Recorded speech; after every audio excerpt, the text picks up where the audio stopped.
El recién destituido ministro de Planificación, Jorge Jordani, ha publicado una carta abierta en la que expone duras críticas a Maduro por lo que él considera un desacertado manejo en la administración de los recursos del Estado venezolano. En esta misiva, Jordani, figura política cercana al fallecido presidente Hugo Chávez, resalta el ascenso de la oposición y su unificación para enfrentar al que califica de chavismo incoherente en sus planteamientos. Yo quiero agradecerle al profesor Jorge Jordani. Él va seguramente a incorporarse, bueno, a algunas nuevas tareas que la revolución le asignará. El saliente ministro es ingeniero eléctrico con doctorado en planificación. Jorge Jordani conoció a Hugo Chávez en 1993, un año después de los 2 golpes de Estado dirigidos por el fallecido mandatario. De allí acompañó casi ininterrumpidamente el proyecto revolucionario, por eso sorprende su carta. Resulta doloroso y alarmante ver a una presidencia que no transmite liderazgo y que parece querer afirmarlo en la repetición sin la debida coherencia de los planteamientos como los formulaba el comandante Chávez. A la luz de estos hechos surge una clara sensación de vacío de poder en la presidencia de la República. El catedrático marxista, que solo en 2 ocasiones se apartó del gabinete chavista, ve hacia la acera opuesta, reconoce avances y critica la ineptitud y derroche de la revolución. Un esfuerzo disperso y dispendioso en recursos no parece ser la mejor forma de enfrentar a una oposición crecientemente articulada con los enemigos externos. La improvisación de cuadros sin experiencia y designaciones poco adecuadas para el manejo de los grandes fondos del Estado pone en jaque la unidad de los cuadros bolivarianos. Jordani, conocido como el padre del control de cambio que rige Venezuela desde 2003, dice haber alertado a Maduro de la grave crisis. Para el exministro, el principal denunciante de injerencia foránea en Venezuela habría entregado el timón económico a estrategas extranjeros. A la vez, la política frente a los agentes privados es al menos confusa, y las presiones de esos agentes parecen abrir camino a la reinstalación de mecanismos financieros capitalistas que satisfagan los intentos de recapturar excedente petrolero. Graves denuncias al corazón del chavismo, al parecer motivadas por la pérdida de poder de uno de sus hombres más leales. El exministro las hace públicas un día después de su salida del Ejecutivo y a una semana de haber dejado su puesto en el directorio del Banco Central de Venezuela. La modificación de la tasa de cambio. La realidad que toca a los venezolanos en su frustración ante anaqueles vacíos, siempre negada por el régimen, toma relevancia con la carta del chavista y quien se dice leal al fallecido líder revolucionario, pero crítico de su heredero, con quien en 2 años no logró empatía. La actitud por demás absurda por el candidato en ese momento a la presidencia de la República marcó el sentido de una incomprensión del hecho económico. El sistema cambiario, la caja de Pandora en Venezuela, comienza a conocerse a través de las palabras de Jordani.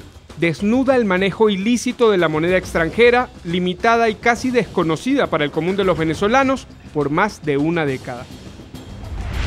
Le fue posible avanzar en la propuesta de 2 medidas asociadas a un gran fondo del país, marcado por la opinión de los agentes del comercio exterior como un foco de corrupción, el CADIVI y su mecanismo asociado, el SITME. Maduro destituyó a Jordani en medio de una coyuntura que sitúa la inflación en alrededor de 50% según datos oficiales y mientras encamina una llamada ofensiva económica que el exministro califica de confusa y abierta a un capitalismo disfrazado. Y tras conocerse públicamente la carta del exministro de Planificación, Jorge Jordani, el presidente de Venezuela, Nicolás Maduro, ha rechazado de forma contundente estas acusaciones y ha negado que existan grupos de poder en el entorno del régimen. El mandatario ha llamado a hacer una revolución dentro de la revolución.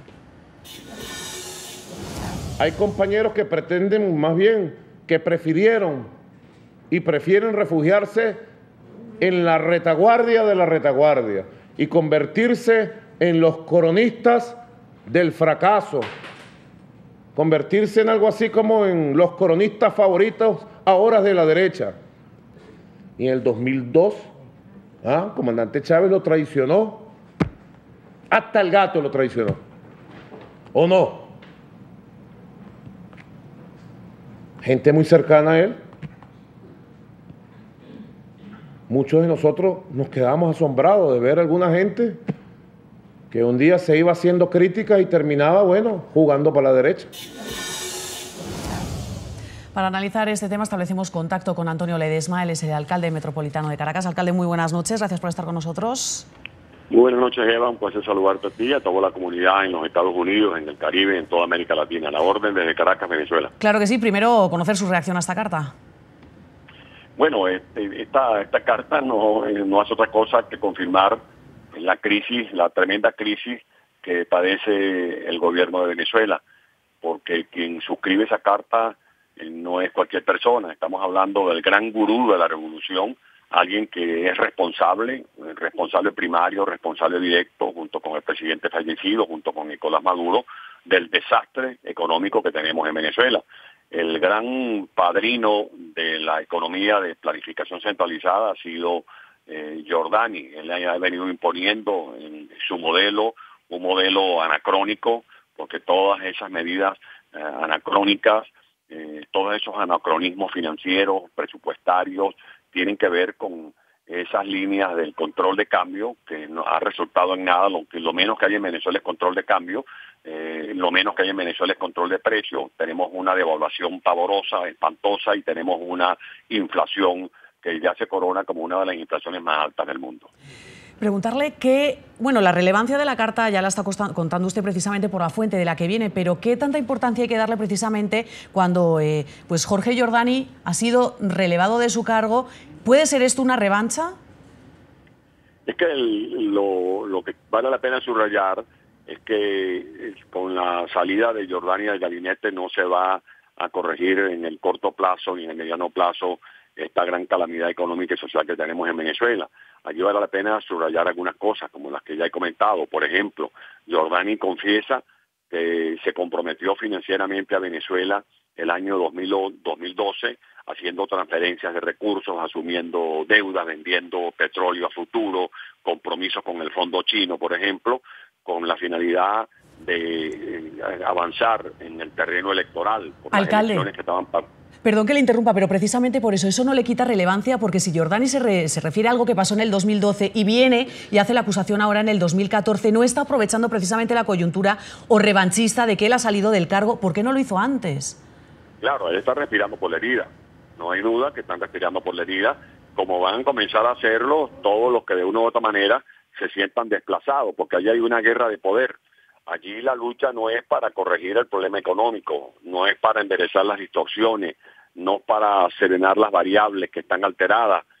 Allí la lucha es para ver quién controla un pedazo mayor de la torta, porque este es un gobierno de coalición, de estos grupos que están coaligados, y por eso una de las cosas que señala Giordani en su carta es la falta de autoridad y de liderazgo legítimo de Nicolás Maduro.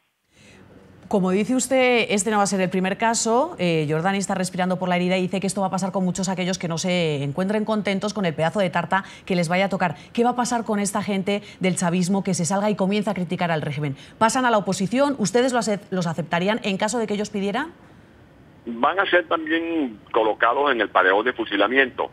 No se extrañe usted, Eva, y esta conversación servirá de testimonio para lo que voy a decir, que muy pronto, así como hay medidas de investigación, citaciones a tribunales a muchos líderes de la oposición, mañana aparezca también citado Giordani, que sea acusado de algún hecho irregular, porque esa es también una de las maneras de actuar de este gobierno, este tipo de regímenes autoritarios. Pero además esta no es la primera vez que sale un hecho tan grave como esto a la opinión pública. No nos olvidemos de la famosa grabación de Mario Silva, donde se dieron a conocer hechos gravísimos de corrupción, de crímenes, de penetración del gobierno cubano en la Fuerza Armada Nacional. No nos olvidemos también que en Estados Unidos está el exmagistrado Luis Velázquez Alvaray, el magistrado Aponte, el exgobernador del estado de Aragua, que han hecho también revelaciones sensacionales, pero que aquí no son tramitadas porque prácticamente los poderes públicos en Venezuela siguen siendo secuestrados por el Poder Ejecutivo. Pues Antonio Ledesma, alcalde metropolitano de Caracas, muchas gracias por haber estado con nosotros estos minutos. Buenas noches.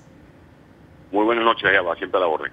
Vamos a revisar, si les parece, las opiniones de los televidentes a través de las cuentas de Twitter que aparecen en sus pantallas y a quienes les hemos preguntado por esta carta abierta del exministro Jorge Giordani, donde ha asegurado que el presidente Maduro no transmite liderazgo y que genera un vacío de poder.